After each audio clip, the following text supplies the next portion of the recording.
Headlines Delhi పేలుడు ఘటనపై అమిత్ షా ఉన్నత స్థాయి సమీక్ష. యూపీ, ముంబై సహా పలు రాష్ట్రాల్లో హై అలర్ట్ చేసిన కేంద్రం.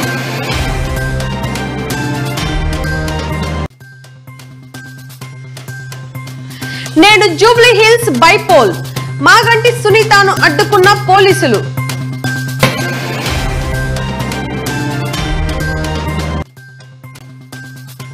ఢిల్లీ పేలుడు ఎఫెక్ట్ అప్రమత్తమైన ఏపీ హోంశాఖ, పోలీసులను పలు కీలక ఆదేశాలు జారీ చేసిన మంత్రి.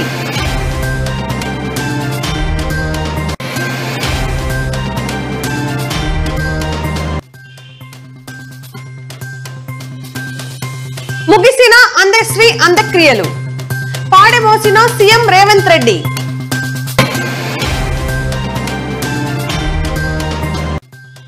ఇక సొంతూరు నుంచే ఐటీ ఉద్యోగం చేసుకోవచ్చు. వర్క్ స్పేస్ పాలసీకి ఏపీ కేబినెట్ ఆమోదం. హైదరాబాద్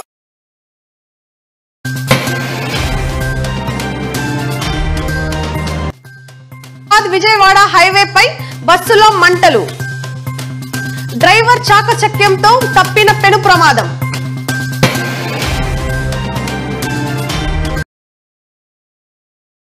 దేశ రాజధాని ఢిల్లీలోని ఎర్రకోట మెట్రో స్టేషన్ సమీపంలో నిన్న జరిగిన కారు పేలుడు ఘటన తీవ్ర కలకలం రేపింది. ఈ దుర్ఘటనలో 9 మంది మరణించగా పదుల సంఖ్యతో గాయపడ్డారు. ఈ పరిణామాల నేపథ్యంలో కేంద్ర హోంమంత్రి అమిత్ షా మంగళవారం ఉదయం 11 గంటలకు కర్తవ్య భవన్లో ఉన్నత స్థాయి భద్రతా సమీక్షా సమావేశం నిర్వహించారు. దేశ రాజధాని ఢిల్లీలోని ఎర్రకోట సమీపంలో సోమవారం సాయంత్రం జరిగిన కారు పేలుడు ఘటనలో మృతుల సంఖ్య 12కు చేరింది. ఆసుపత్రిలో చికిత్స పొందుతూ మరో 3 మరణించడంతో మృతుల సంఖ్య పెరిగినట్టు పోలీసులు తాజాగా వెల్లడించారు.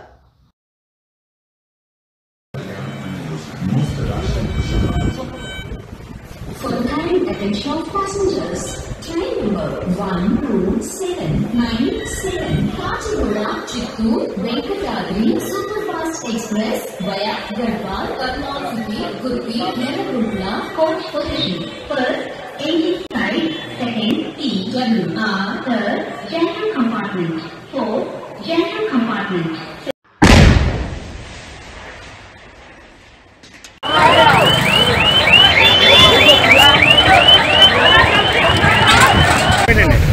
అక్కడే పెట్టి జిప్ ఓపెన్ చేయమనండి.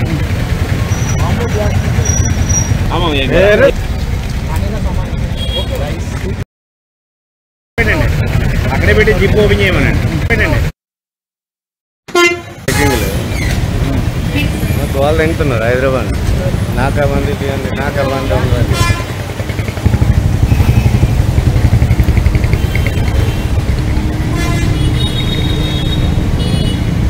బాంబులాగే ఉంది.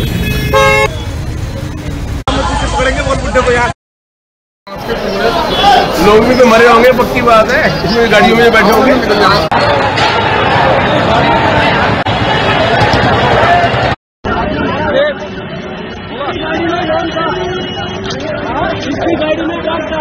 बॉम्ब ब्लास्ट हुआ है लाल किले के सामने अभी 1 मिनट पहले।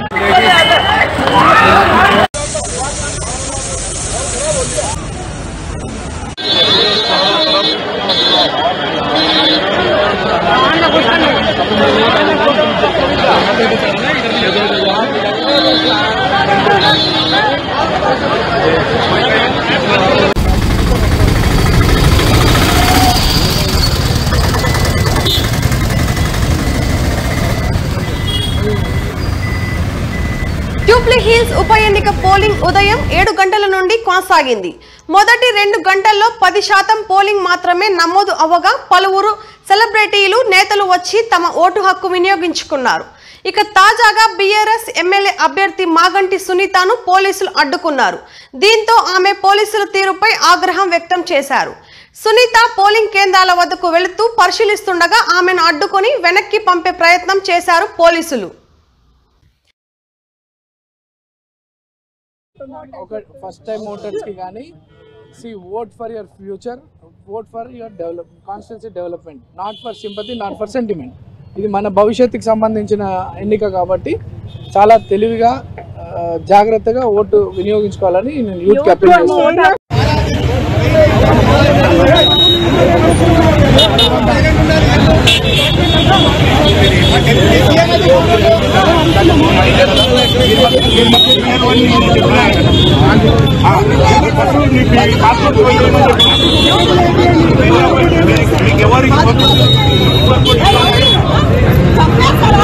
వాళ్ళు వచ్చినాక మీరేం ప్రొడక్షన్ అన్నా? వాళ్ళు వచ్చిన పైకి మీరేం ప్రొడక్షన్ ఎందుకు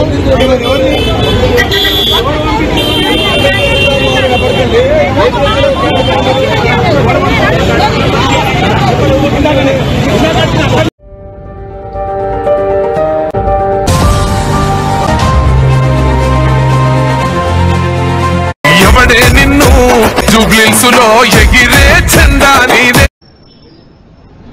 ప్రతి పోలీసు ఎంత సపోర్ట్ అంటే అంత సపోర్ట్ చేస్తున్నారు వాళ్ళకి. ఏంటి రౌడీ దానికి సపోర్ట్ చేస్తారా? ఎంత మీ ప్రభుత్వం ఆధీనంలో ఉన్నా కూడా అట్లాగేనా చేసేది? అంత భయం ఎందుకమ్మా? జెన్యూన్ గా ఉండండి. వాళ్ళకి చేయొద్దు, మాకు చేయొద్దు. ఢిల్లీ ఎర్రకోట సమీపంలో జరిగిన బాంబ్ బ్లాస్ట్ తో దేశవ్యాప్తంగా హై అలర్ట్ నెలకొంది. ఈ నేపథ్యంలో ఏపీ హోంశాఖ అప్రమత్తమైంది. రాష్ట్ర వ్యాప్తంగా భద్రతను కట్టుదిట్టం చేస్తూ నిర్ణయం తీసుకుంది. నిఘా వ్యవస్థలను క్షేత్రస్థాయిలో యాక్టివ్ చేసింది. పోలీసులు ఎక్కడికక్కడ తనిఖీలు నిర్వహిస్తున్నారు. ఈ క్రమంలో హోం మంత్రి వంగలపూడి అనిత మాట్లాడుతూ ఢిల్లీలో ఎర్రకోట సమీపంలో జరిగిన పేలుడు ఘటన దిగ్భ్రాంతికి గురి చేసిందన్నారు. ఢిల్లీ పేలుడు దృష్ట్యా రాష్ట్ర వ్యాప్తంగా పరిస్థితిపై పోలీసు ఉన్నతాధికారులతో మాట్లాడామన్నారు. తీర ప్రాంతాల్లో తనిఖీలు చేపట్టాలని, అన్ని ప్రాంతాల్లో పటిష్ట భద్రత ఏర్పాటు చేయాలని ఆదేశించామన్నారు.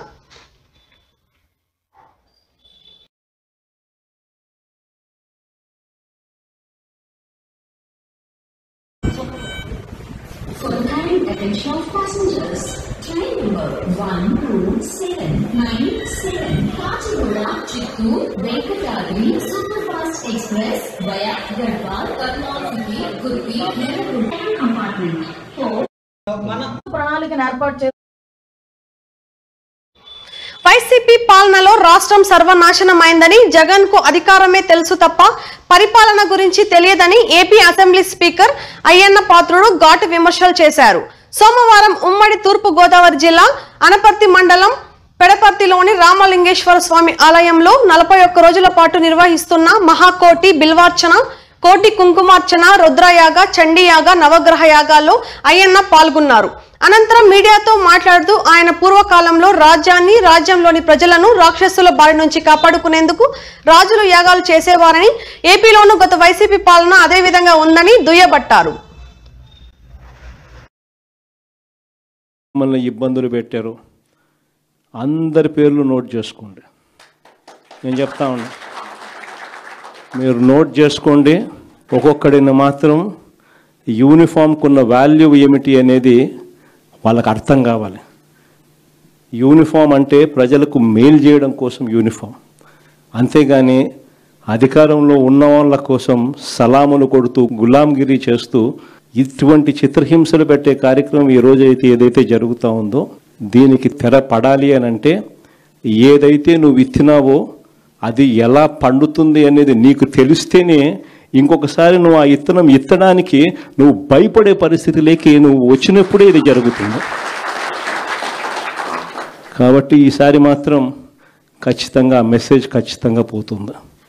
ఎవడెవడైతే అధికారి, ఎవడెవడైతే వైఎస్ఆర్సీపీ కార్యకర్తను ఎవడెవడైతే ఇబ్బంది పెట్టాడో వాళ్ళందరినీ కూడా చూస్తూ ఊరుకోము. చట్టం మీద దోషులుగా నిలబెడతాము. ఒకవేళ వాళ్ళు రిటైర్ అయిపోయి వెళ్ళిపోయినా, లేకపోతే వాళ్ళు దేశం విడిచిపెట్టిపోయినా కూడా ఎవరిని వదిలిపెట్టం. సప్త సముద్రాల అవతలున్నా కూడా అందరినీ కూడా పిలిపించే కార్యక్రమం చేస్తాం. చట్టాలు ఏదైనా చూస్తున్నాం. ఇప్పుడు 1 సంవత్సరం 6 నెలల నుంచి రాలేదు, కానీ జీతాలు తీసుకున్నారు. ఒక్క జగన్మోహన్ రెడ్డి ఒకటే జీతం తీసుకోలేదు, కానీ మిగతా 10 మంది ఎమ్మెల్యేలు ప్రతి నెల జీతాలు తీసుకున్నారు. నేనేమంటానంటే ఒక ఎంప్లాయీ ఉద్యోగం రాకపోతే సస్పెండ్ చేస్తున్నాం, ఉద్యోగం తీసేస్తున్నాం. మరి ఎమ్మెల్యే అసెంబ్లీకి రాకపోతే ఉద్యోగం తీద్దా? ధర్మమా కాదా? దానికోసం మాట్లాడమంటున్నాం. చేస్తారు కదా. ఉద్యోగస్తులు డ్యూటీకి వెళ్ళకపోతే పనిష్మెంట్ ఇస్తారండి? ఇస్తారు కదా. అప్పటికీ వినకపోతే జీతం కట్ చేస్తారు కదా. అప్పటికి వినకపోతే ఉద్యోగం తీసేస్తారు కదా. మరి ఎమ్మెల్యేలు అసెంబ్లీకి రాకపోతే జీతం ఎందుకు ఇవ్వాలండి? ఎమ్మెల్యేకి ఏమన్నా 2 కొమ్ములు ఉన్నాయా? వాళ్ళ డ్యూటీ ఏంటి? అసెంబ్లీకి వచ్చి ప్రజా సమస్యలు మాట్లాడాలా. మరి మాట్లాడినప్పుడు జీతం తీసుకున్న హక్కు నీకు ఎవడిచ్చాడని అడుగుతున్నాను నేను. ప్రభుత్వాలు దీని మీద నిర్ణయం తీసుకోవాలా. ప్రజలు ఒపీనియన్ తీసుకొని వెంటనే వాళ్ళ మీద చర్యలు తీసుకోమని చెప్పి ఈ సభ ద్వారా నేను డిమాండ్ చేస్తాను. చంద్రబాబు నాయుడు అనే వ్యక్తికి దేవుని మీద భక్తి ఎప్పుడూ ఉండదు. రాసి చెప్తున్నా, చంద్రబాబు నాయుడు అనే వ్యక్తి దేవుడిని రాజకీయాల కోసం ఉపయోగించుకునే అత్యంత హేయమైన మనసు కలిగిన వ్యక్తి. ఆ మనిషికి ఎప్పుడు భక్తి లేదు, భక్తి ఉండదు కూడా. కడప నగరంలో ఓ విద్యార్థిని అనుమానాస్పదంగా మృతి చెందని ఘటన కలకలం రేపింది. జశ్వంతి అనే బాలిక Kadapa Rayachoti RIMS ring road వద్ద గల ఓ ప్రైవేట్ పాఠశాలలో 9వ తరగతి చదువుతోంది. జశ్వంతి ఆరోగ్యం బాగాలేదని ఆమెను ప్రైవేట్ హాస్పిటల్ తీసుకెళ్తామని యాజమాన్యం సందేశం ఇచ్చింది. విషయం తెలుసుకున్న విద్యార్థిని తల్లిదండ్రులైన మురళీ మాధవ్ దంపతులను యాజమాన్యం పేర్కొన్న హాస్పిటల్ కు చేరుకున్నారు. మృతదేహాన్ని పోస్టుమార్టం నిమిత్తం కడప రిమ్స్ కు తరలించారు. విద్యార్థిని మృతిపై అనుమానం వ్యక్తం చేస్తున్న తల్లిదండ్రులతో పాటు బంధువులు రిమ్స్ వద్ద ఆందోళనలో దిగారు.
తెలంగాణ రాష్ట్రంలో మరో పెను ప్రమాదం జరిగింది. విజయవాడ హైదరాబాద్ రహదారి 65పై నల్గొండ జిల్లా చిట్యాల మండలం పిట్టంపల్లి వద్ద విహారీ ప్రైవేట్ ట్రావెల్స్ బస్సులో అగ్ని ప్రమాదం జరిగినట్టు సమాచారం అందుతోంది. ఈ ట్రావెల్ బస్సులో ఉన్నట్టుండి ఒక్కసారిగా మంటలు చెలరేగాయి. దీంతో డ్రైవర్ వెంటనే అలర్ట్ అయ్యాడు. ప్రయాణికులను సమాచారం ఇచ్చాడట. ఈ తరుణంలోనే వెంటనే బస్సు అద్దాలు పగలకొట్టి బయటకు దూకేశారు ప్రయాణికులు. అంతలోనే బస్సు పూర్తిగా దగ్ధమైందని చెప్తున్నారు ప్రయాణికులు. హైదరాబాద్ నుంచి నెల్లూరు వెళ్తుండగా ఈ సంఘటన జరిగింది. ఈ ప్రమాదం జరిగిన సమయంలో ఈ ప్రైవేట్ ట్రావెల్ బస్సులో మొత్తం 29 మంది ప్రయాణికులు ఉన్నారట.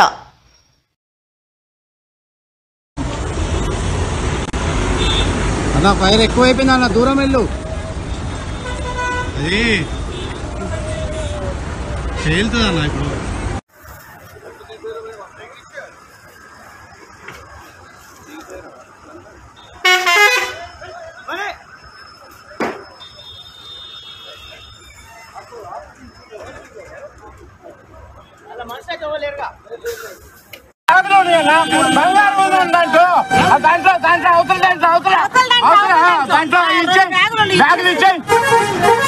బంగారం ఉందన్న దాంట్లో. ఆగన్నాడు ఆయన ఉండడన్నా పదిలో బ్యాగ్ చూడవా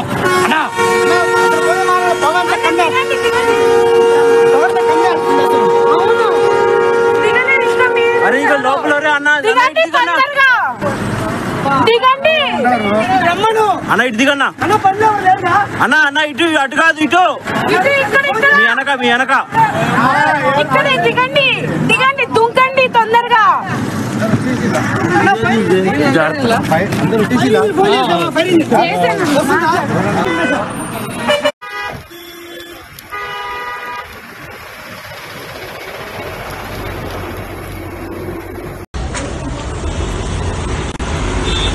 అన్న ఫైర్ ఎక్కువైపోయింది అన్న దూరం వెళ్ళు.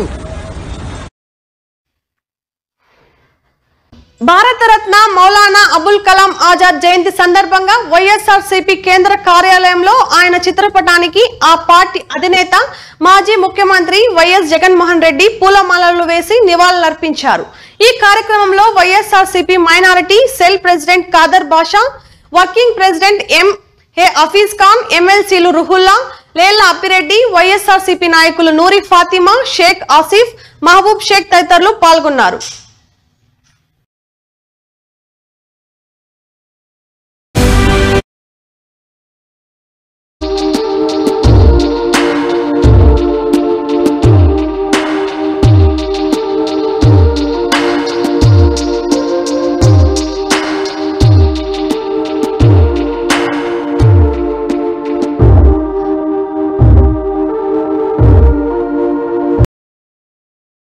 ఐటీ ఉద్యోగులు ఇకపై తమ సొంత ఊరి నుంచే పని చేసుకునే వెసులుబాటు కల్పించే దిశగా ఏపీ ప్రభుత్వం ఒక కీలక ముందడుగు వేసింది. రాష్ట్రంలోని ప్రతి మండల కేంద్రాల్లో అత్యాధునిక సదుపాయాలతో కూడిన కార్యాలయాలను ఏర్పాటు చేసేందుకు ఉద్దేశించిన వర్క్ స్పేస్ విధానాన్ని సీఎం చంద్రబాబు నేతృత్వంలోని మంత్రి మండలి ఆమోదం వేసింది.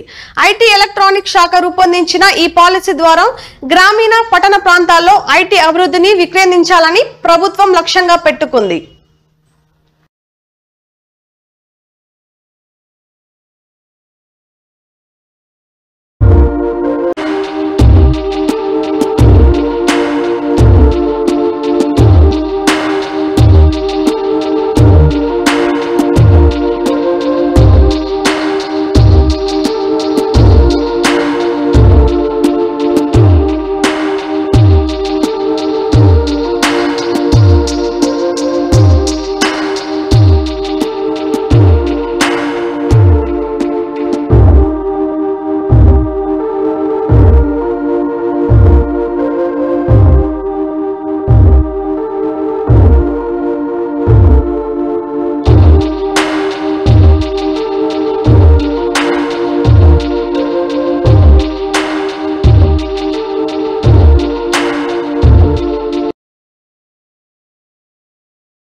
ఏపీలో పారిశ్రామిక ప్రగతికి ఊతమిస్తూ సీఎం చంద్రబాబు భారీ కార్యక్రమాలకు శ్రీకారం చుట్టారు.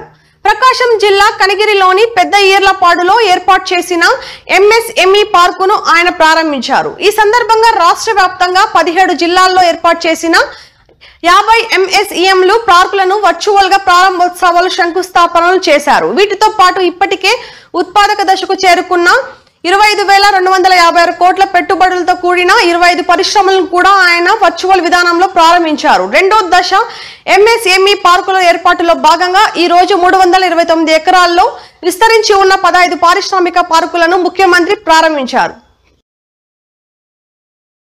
దీపం చూశారు, ఉద్యోగం చేయాలన్నా లేకపోతే ఇండస్ట్రీ పెట్టాలన్నా. ఆయన డైలమాలో ఉన్నాడు, క్రాస్ రోడ్ లో ఉన్నాడు. ఆ క్రాస్ రోడ్ లో నుంచి ఆలోచించాడు. ఇంట్లో వాళ్ళు ఉద్యోగం చేయమన్నారు, ఎందుకంటే వాళ్ళకు మామూలుగా ఆలోచనలు ఉద్యోగం చేస్తే సేఫ్ గా ఉంటుంది, ఇతనికి ఏమైనా డబ్బులు ఇస్తే తగలేస్తాడేమో, ఉన్న ఆస్తి పోతుందని వాళ్ళు ఆలోచిస్తా ఉంటారు. ఇతనేమనుకుంటున్నాడంటే నేను ఉద్యోగం చేస్తే నాకు జీతం వస్తుంది, నేను ఇండస్ట్రీ పెడితే 10 మందికి ఉద్యోగాలు ఇచ్చి దర్జాగా బతకచ్చని ఆలోచన వచ్చింది. ఆ డైలమాలో నుంచి బయటపడ్డాడు. ఇప్పుడు ఇండస్ట్రీ పెట్టాడు. ఏ విధంగా చేయాలంటే మామూలుగా ఇలాంటి వాళ్ళందరికీ చాలా కష్టాలుంటాయి.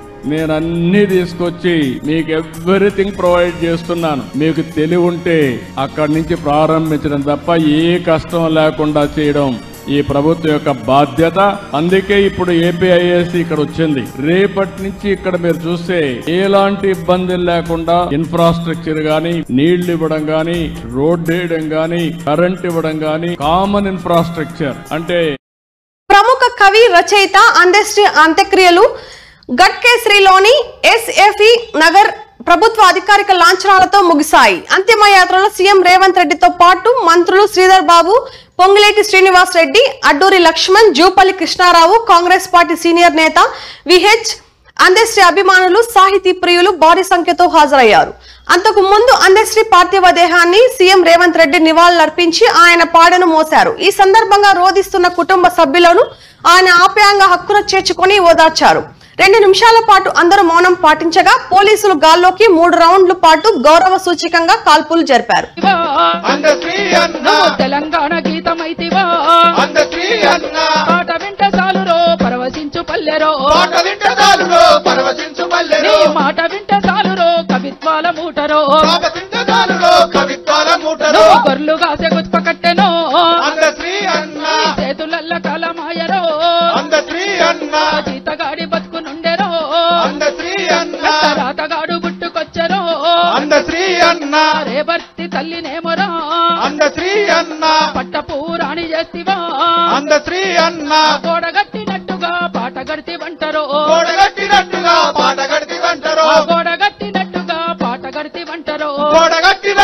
పాట గడితివంటరో పాడరా పాడరా మన పాట నమ తెలంగాణ మని ప్రతి నోట పాడరా పాడ